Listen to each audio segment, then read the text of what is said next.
जी हाँ, तो फिर भरपूर स्वागत बा आप सभी के भाई भोजपुरिया यूट्यूब चैनल में। तब की बार फिर भोजपुरिया king power star Pawan Singh ji और बॉलीवुड के सबसे बड़े म्यूजिशियन संगीतकार सलीम सुलेमान के जोड़ी की एक और नया सबसे सुपरहिट बवाल बॉलीवुड वीडियो गाना जुड़ल बड़ी रिपोर्ट लेके आइल बनी। उनकी फिर एक और नया हंगामा यानी तहलका मचावे पवन सिंह जी के सबसे बड़ा धाकड़ परफॉर्म आ रहा बा फिर बॉलीवुड गाना। जी हाँ, तो बहुत जल्द जी हाँ तो कहल जाओ तो मीडिया सूत्रों द्वारा कई खबर वायरल भइल बा।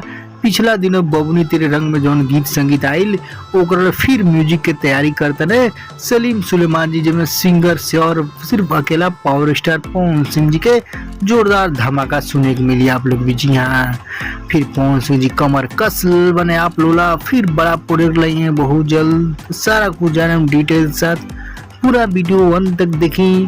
तो उससे पहले एक और रिक्वेस्ट करें आप सभी के, यदि आप भाई भोजपुरिया यूट्यूब चैनल पर नया बने जुड़म जरूर सब्सक्राइब करके घंटी ऑन कर दें ताकि इस तरह के सभी लेटेस्ट न्यूज बड़ी खबर सबसे पहले पाए कोई न्यूज मिस न। हाँ तक कहा जा पवन सिंह जी बॉलीवुड में कदम रख चुकल बना जब कमरिया हिला रही पहला बॉलीवुड गाना लगातार 72-80 घंटा टॉप नंबर 1 फर्स्ट ट्रेंडिंग पर और पूरे इंडिया में गर्दा गर्दा उड़ा दिला। भोजपुरी के इकलौता ऐसा स्टार बने उनकी बॉलीवुड तक डिमांड बढ़ गई हॉलीवुड तक। जी हाँ, तो कहा जाए अब लगातार पवन सिंह जी गाना लॉकडाउन कुछ कमी होता जो उनकी लॉकडाउन फ्री होता एरिया जो उनकी बहुत जल्द पवन सिंह जी है मुंबई, तो वे सलीम सुलेमान वाला जो ड्यूज प्रोजेक्ट अब वो पर काम होगा। जी हाँ, नया बड़ी खबर वायरल हो रहा मीडिया सूत्रों द्वारा उनकी चर्चा के विषय पर फैंस लोग भी इंतजार करता लो।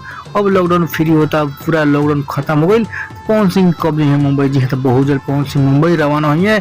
मुंबई जाते पहले बॉलीवुड प्रोजेक्ट पे काम है। जी हाँ, तो बड़ी हम नया खबर मीडिया सूत्रों द्वारा। तो आप सब तैयार नहीं, पवन सिंह जी का लगातार जोरदार धमाका है। तो सिर्फ भोजपुरी से ही गर्दा गर्दा उड़ा देना पूरा विश्व तक इंडिया से बाहर। जी हाँ, तो बॉलीवुड में जब फिर धमाका करिए गर्दा उड़ी है तब फिर ऐतिहासिक रिकॉर्ड बनी जैसे पिछला बार 80-84 का फर्स्ट ट्रेनिंग पर। तो आप लोग तैयार रही, बहुत जल्द बारी बारी से सभी खबर आउट हुई तो आप लोग बताओ पोस्टर के साथ खबर कैसा लगा। खबर जरूर पसंद बोला विश्वास खबर खूब लाइक से करें सभी फैंस को ताकि जान लो और बॉलीवुड गाना बहुत ज्यादा अवेलेबल बा।